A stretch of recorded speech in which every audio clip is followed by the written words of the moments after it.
Ay bu toylar bizi qırdı batırdı. O bizim toya nə qədər yazmışdı? Dəftərə baxdım. 50 manat yazmışdılar. 50 manat. Deməli bizdə də var 100 manat pul. Deməli 50 manatını atdıq toya.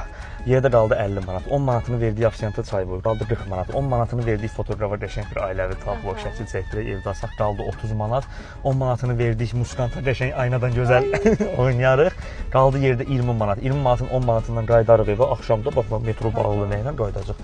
Yerdə qalır 10 manat. 10 manatı da səhər işə getmək üçün aysa. Hər şeyi hesabladınız, mən hesablamadım bura. Deyəndə bunu mən xərclədim getdi buralar indiyə. Ha qardaşım nətər yəni xərclədim? Taksi zakas vermisən. Mənim pulumu niyə hesablamırsan ki? Bildim, qardaş, sertiyojunu cızdım da ona 10 manat, buna 5 manat, ona 10 manat pul qalmadı axı.